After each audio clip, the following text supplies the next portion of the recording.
Sir पड़ रहा है, बिल्कुल किन पे ज्यादा पड़ रहा है? टारगेट फिक्स है भाभीियों का। उलझा है फिर भी तू जालों में ढूंढे सवाल। घर से निकलते ही वो जो सहम जाती है, वो हर लड़की जो थोड़ी सी आहट पे थरथराती है। तुम रास्ते पे चलती उस आजादी को क्यों घूरते हो कि आंखों में देखो, उसमें भी तुम्हें अपनी माँ और बहन नजर आती है। सुना है बहुत ताकत है इस जमाने के मर्दों में, सुना है बहुत ताकत है इस जमाने के मर्दों में, पर एक अकेली लड़की को देखकर ही तुम्हारी मर्दानगी क्यों जाग जाती है? क्या हमारे देश में बेटियों की सुरक्षा सिर्फ कानून की किताबों में ही लिखी रहेंगी क्या? रास्ते पे चलती हर एक लड़की पे गंदे कमेंट्स पास करना, उन्हें घूरना, उनका पीछा करना, कब तक इसे नॉर्मल समझेंगे लोग? जब रास्ते में किसी लड़की के साथ छेड़छाड़ होता है, आसपास खड़े हुए लोग चुपचाप देखते रहते हैं। याद रखिए, जुर्म करने वाला भी उतने बड़ा ही गुनहगार है जितना चुपचाप खड़े होकर देखने वाले का है। याद रखिए, चुप रहना भी जुर्म का साथ देना ही कहलाता है। छेड़छाड़ को लोग अक्सर मस्ती और मजाक में ले लेते हैं, पर इसकी तकलीफ उन महिलाओं और लड़कियों से पूछिए, उस डर का क्या मेंटल इम्पैक्ट पड़ता है। उस डर को एक बार अपने दिमाग में सोच कर देखिए, जो हर लड़की को रास्ते पर चलते हुए लगता है। अगर आपको भी उस डर का एहसास करना है ना, तो आपके घर में भी आपकी बहन होगी, आपकी बेटी होगी, आपकी माँ होगी, किसी की बहू होगी, किसी की बहन होगी, और हो सकता है किसी की फीमेल फ्रेंड्स भी हो।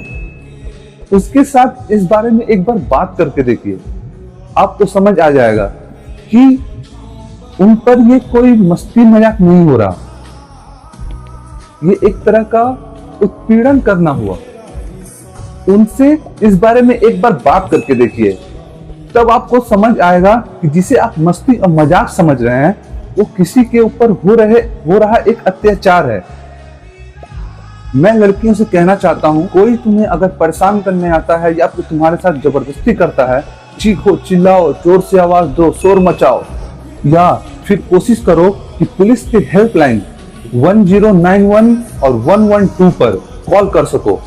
जो लड़कियां लड़कर अपना बचाव नहीं कर सकती है, वो अपने पर्स या बैग में paper spray, magic stick, thermocol cutter जरूर से रखें, क्योंकि जरूरत पड़ने पर सीधे उस हथियार का इस्तेमाल करे और हमला कर दे।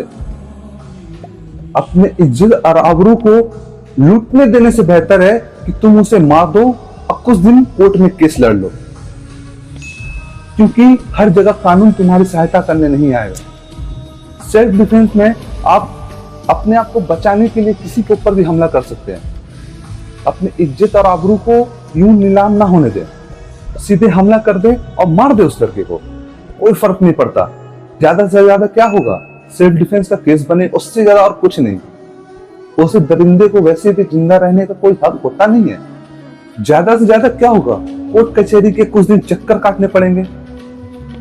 खुद की इज्जत लुटवा कर और मरने से बेहतर है कि तुम सामने वाले को मारो। और मैं अपने समाज के हर यूथ से अपील करना चाहता हूं कि जिम जाकर बॉडी में हवा भरने से कोई फायदा नहीं।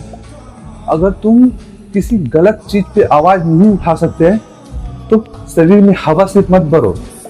और आवाज उठाने की ताकत नहीं है और अंदर जिगरा नहीं है, तो जिम छोड़कर चूड़ियां पहन लो, क्योंकि बॉडी तो आजकल हिजड़े भी बना लेते हैं। अगर आपके अंदर किसी के बहन और बेटी के सम्मान में खड़ा होने के लिए जिगरा नहीं है ना, तो तुम्हें खुद को मर्द कहने में और मर्दानगी दिखाने में का कोई मतलब ही नहीं बनता। मत कहो कि वो बेटी किसी अनजान के घर की थी, मत कहो कि वो बेटी किसी अनजान के घर की थी।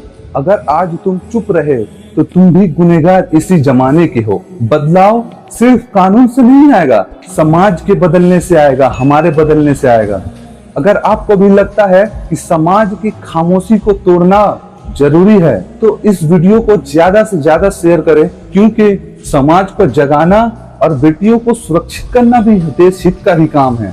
हमारे चैनल देश हित को सब्सक्राइब करें और कमेंट्स करें कि आपको हमारा वीडियो कैसा लगा। अगर आपको हमारी वीडियो पसंद आती है तो आप कमेंट्स करके बता सकते हैं कि अगला वीडियो देश हित के लिए मैं किस टॉपिक पे बनाऊं। आप कमेंट्स करें और हमारी मदद करें। मैं आपके लिए लाता रहूंगा ऐसे बहुत सारे देश हित वाले टॉपिक्स और मुद्दे। मैं हूं मोहम्मद असलम। जय हिंद।